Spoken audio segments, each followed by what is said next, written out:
I apologize for the poor writing quality. This is the first time since 2019 I have written all this down. I hope it interests you. This story is real and is my personal experience. Names have been changed. I joined the Army in 1990 and got out in 1998 when I hit my midlife crisis. I joined the National Guard. More than a few years after joining the Guard, I was voluntold I was getting reassigned to a medical unit that was deploying to the Middle East. In June 2019, I reported to my new unit and learned that in addition to deploying at the end of the year, I would have to go through an NTC rotation with the unit. What a joy, NTC for those who don't know. The National Training Center, NTC, is in the middle of the California desert. It's one of the most challenging training events the Army has, and is as close to hell as we can get on this ball of dirt. Or so I think anyway. Skipping ahead, our rotation at NTC was scheduled to back up to our deployment, meaning we had to deploy our equipment from Fort Irwin instead of shipping it home. So, after 30 days in the desert, I got to watch my unit load up on buses and head home for a month, while I got to stay at Fort Irwin and deal with packing, customs inspections, and inventories. Out of around 5,000 guardsmen that made up the force, deploying around 300 of us had to stay behind, because units don't typically have to deploy. Fort Irwin struggled to find a place for us to stay. The rotational unit locations were needed for the next unit that was coming in to do some training in the desert, and the National Guard barracks on the post were needed for California Guardsmen who were doing their 2 weeks annual training that summer. So, after moving around a bit, we landed in what is known as augmentee billeting. This is where units that come in, not to train, but to assist the post-full-time opposition force, stay. Lucky for us, there were no augments needed for the upcoming training, so we got to use these barracks for 3 weeks. This is where my story begins. The work we needed to do was long and hard, but after 2 weeks most of the heavy lifting was done, and we started to enjoy some downtime. This coincided with our move to the augmentee housing. When we first moved, the housing manager, a civilian, walked the senior leaders through the 12 buildings we were to occupy and the bathrooms we were allowed to use. The setup was typical for Army short-term housing.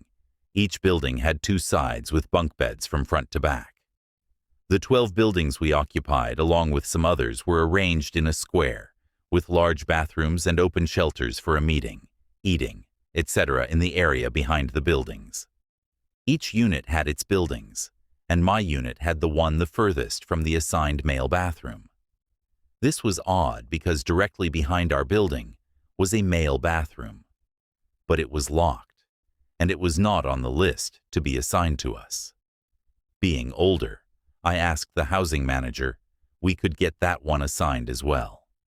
Being older, I must use the facilities more often, and I did not want half to walk across the pad to the one male bathroom we had. He said, "Unfortunate that one is not available," which I took to mean it had maintenance issues. Just my luck.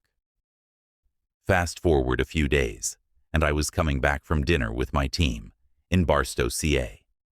It was late, and when we arrived, there was an MP, military police car, parked in front of the building next to ours. Being sensitive to issues with the National Guard and the active duty, I decided to walk to the smoking area behind the building with the MP to see if I could find out who had messed up and what we could do to avoid paperwork. When I got to the end of my building and started to the smoking pit, I swear I heard a scream and running water from the locked bathroom. However, I also saw one of our senior females talking to an MP at the smoking pit while I looked at the bathroom as I walked by. I was more interested in finding out what was up with the MP. When I reached the female NCO, I knew. She immediately said, "You heard that right?" I said, "Heard what, the scream?" Yes, she said. It's been going on for half an hour. Looks like someone broke into that bathroom and is tearing up the place. Great, I thought. Someone got drunk and is going to get arrested. Please don't let it be one of my guys. I turned to the MP and introduced myself. I asked if she had been into the bathroom yet, and if she had any idea who was inside. She kind of laughed and said, "No. Both doors still have their locks, so I'm waiting for my NCOIC to get here with the key." About that time, 2 additional MPs arrived, and one said, "Let's get this over with," and they all started towards the bathroom. The senior MP turned to me and said, "Sir, do you and the sergeant mind going to wait at the other door?" I said, "We're not equipped to deal with some drunk. That's your job." He laughed and said, "No worries. I don't think anyone will come out that side. More a precaution if you don't mind." Satisfied, I walked to the sidewalk so I could see the back door. The noise from the bathroom was getting worse. It was clear all the showers were on from the steam.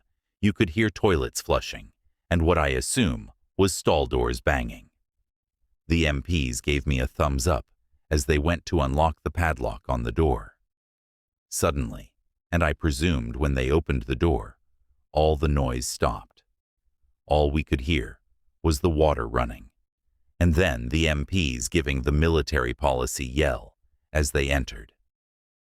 Shortly after that, we could hear them yelling "clear" as they moved down the building and cleared areas. When they got to the end of the building, I was on.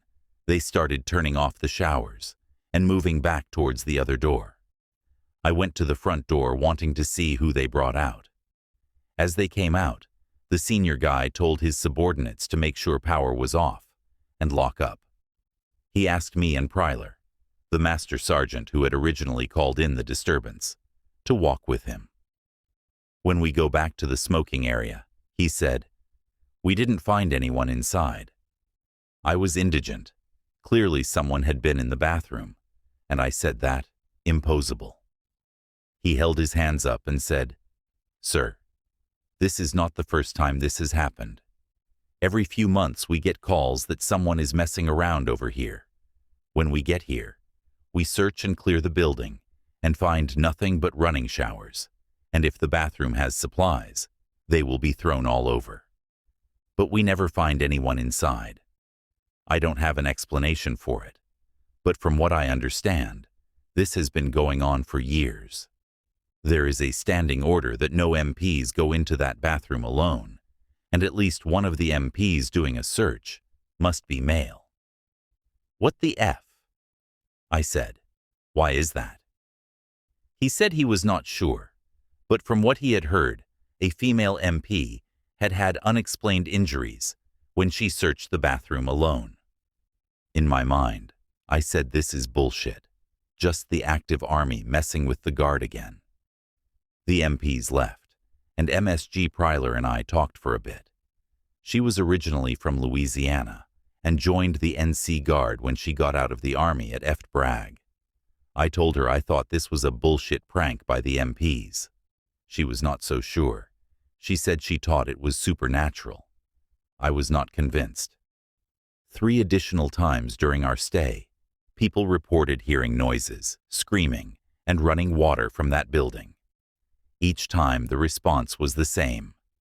3 MPs would search the building and find no one. When it came time to clear the building, I asked the housing manager for a moment when we were done. He looked at me and said, "You have questions about the bathroom, right?" "Well, yes," I said. He looked at me and said, "I need a cigarette walked with me to my truck." This is what he told me. In 2009, a soldier who was doing an augmentation mission from Eftain Hood committed suicide in that bathroom. Sadly, this is not uncommon. Soldier suicide is at an all-time high. After his death, the housing team started getting reports of issues in the bathroom. The first incidents were with the stall door, the one where the soldier died, which would not stay on its hinges. They would get calls nearly daily that the door had fallen off, only to find it undamaged and laying on the floor. Then, during the period of no units using the building, they would come to open it, only to find the door off and on the floor, with the showers running.